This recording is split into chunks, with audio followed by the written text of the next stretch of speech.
Welcome back, Robin. Well, throughout his career, legendary producer Clive Davis has put some of music's biggest stars on the map, while also acting as a trusted confidant. Now, Davis is sharing a longtime secret of his own. We return to his exclusive interview with Nightline anchor Cynthia McFadden. Clive Davis's book jacket is an index of the past 50 years of popular music. Joplin and Manilow and Patti Smith and Springsteen, the Grateful Dead, Rod, Alan Jackson, Brooks and Dunn. Davis, who has worked with them all, has no intention of retiring. And you are, may I say, about to turn 81 years old. I am currently 80, that's correct. And yet, in this very young business, the music business, you're on the cover of the new Billboard.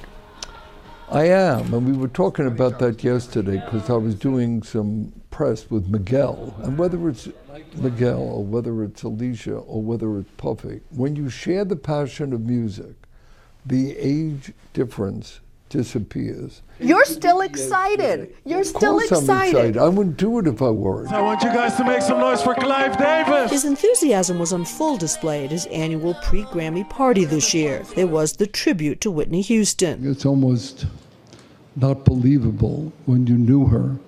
The honoring of his longtime collaborator, L.A. Reid. Patti Smith came just for him. I just have great love for you. Thank you so much for being here tonight. I've been there, done it, humped around. Usher sang, as did Miguel.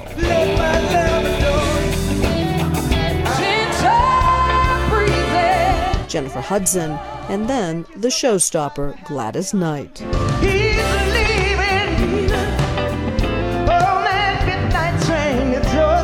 Ever the showman, Davis leaves the personal secret he's kept for the past 30 years for the last chapter of his book. You were married twice, divorced twice. Correct. What you had never publicly talked about was the fact that you'd had a relationship with a man and then several men. It's not as I write that the heavens opened up, but I realized in my case, the most important thing, I'm relationship oriented, and I would open up my perspective, my life, my emotion, to have a relationship with a man as well as a woman. And so that when it comes to the pure subject of sex, when our marriage was over, I did go through a period of having sex with two different women and with a male. And so that for me, this very maligned, misunderstood subject of bisexuality came up. It's been said that people are either gay, straight, or lying. Correct. I'm not lying, and it exists. For over 50 years, I never had sex with a male.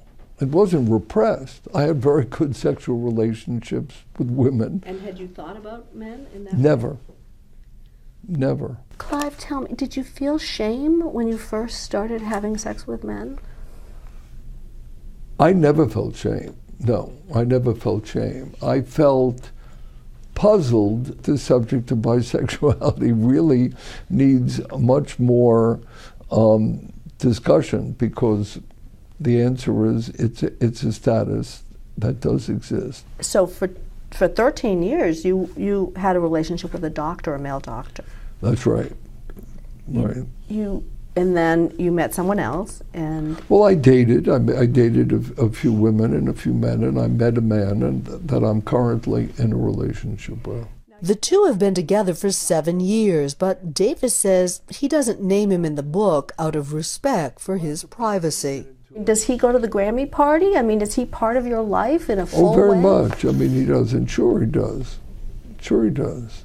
Yeah, and if I go with my family take a boat, as we do every year, he goes with, yeah, I mean, definitely. But I think he's private, and I think that that's for him to decide, as far as that. But yeah. When he writes his book.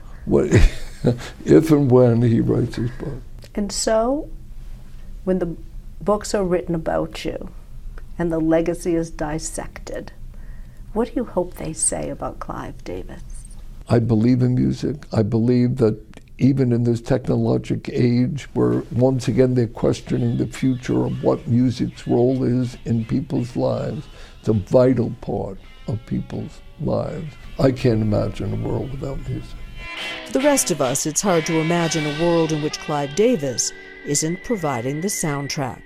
For Nightline, this is Cynthia McFadden in Los Angeles.